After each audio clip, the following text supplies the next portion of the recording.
दो राज्यों में विधानसभा के चुनाव हो रहे हैं, झारखंड और महाराष्ट्र में। झारखंड के बारे में भी हम बात करेंगे, वहां की जो ये हलचल है उसके बारे में, लेकिन जरा महाराष्ट्र का रुख करते हैं। आंचल तिवारी हमारी संवाददाता मुंबई से इस वक्त हमारे साथ जुड़ी हुई हैं।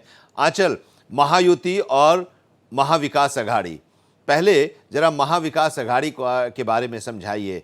सब कुछ ठीक है वहां पर? समाजवादी पार्टी से बात बन सकती है या नहीं बन सकती, क्या आपको लग रहा है?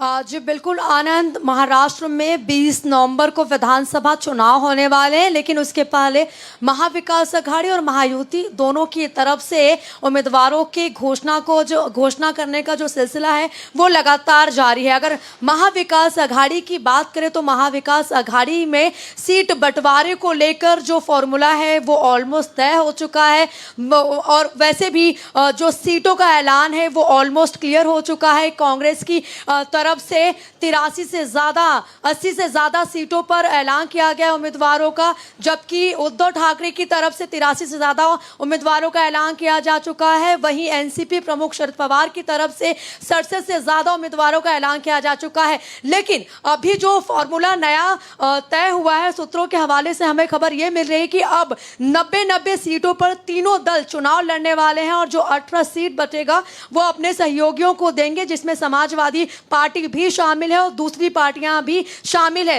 इस पूरे मुद्दे को लेकर खुद महाविकास अघाड़ी के जो वरिष्ठ नेता हैं उनकी तरफ से कहा गया है कि जो हमारे सहयोगी दल है उन्हें छोड़ा नहीं जाएगा, उनको साथ लेकर चलेंगे। लेकिन अभी उनके बीच जिन सीटों पर बातचीत नहीं बन पा रही थी, उन सीटों पर उनका फैसला ऑलमोस्ट हो चुका है। तो अपने जो उनके सहयोगी पार्टी है उनको भी महाविकास अघाड़ी साथ लेकर चलेगी। हालांकि अभी भी कुछ सीटों को लेकर महाविकास अघाड़ी में पेंच फंसा हुआ है। उद्धव ठाकरे जो कि हाँ, ये तो महाविकास अघाड़ी के जो तीन प्रमुख दल हैं उनमें तो थोड़ा बहुत पेंच फंसा है, और 90 सीटों पर, पहले 85 था, अब 90 सीटों पर जैसा कि आप बता रही हैं एक सहमति बनी है।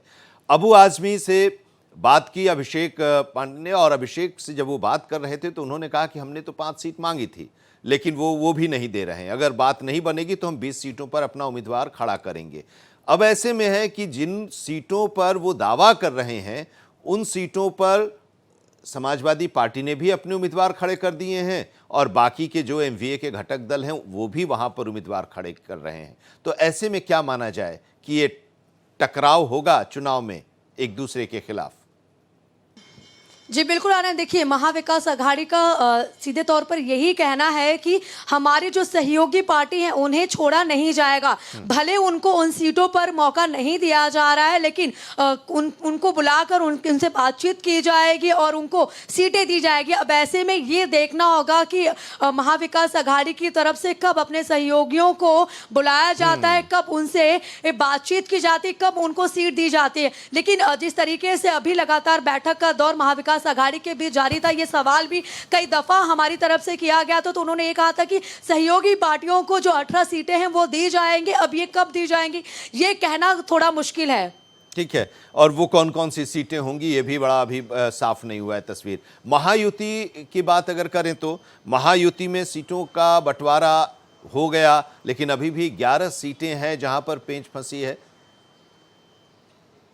जी बिल्कुल आनंद, महायुति में भी 11 सीटों को लेकर जो है वो पेंच फंसा हुआ है, और लगातार महायुति में भी बैठक का दौर जारी है। भले ही बीजेपी की तरफ से 121 उम्मीदवारों का ऐलान किया जा चुका है, जबकि एनसीपी की तरफ से, एनसीपी मतलब अजित पवार की तरफ से 38 और पहली सूची जारी की गई है। शिवसेना की तरफ से पहली सूची जारी की, जिसमें 35 उम्मीदवारों के नाम का ऐलान किया गया है। पहली लिस्ट जारी की गई। जो 11 सीट पर उनके बीच अभी विवाद है वो मुंबई की सीटें हैं। तो अब ऐसे, क्योंकि विधानसभा के लिए 36 मुंबई की सीटें हैं, उस पर ही सभी पार्टियों का जो अनबन है वो दिखाई दे रहा है, फिर चाहे वो महाविकास अघाड़ी हो फिर महायुति। अब ऐसे में ये देखना होगा कि जो 11 सीटें हैं मुंबई की, उस पर कितना बातचीत इन पार्टियों के बीच सफल होता है और आगे क्या कुछ फैसला लिया जाता है। ठीक है, बहुत बहुत शुक्रिया।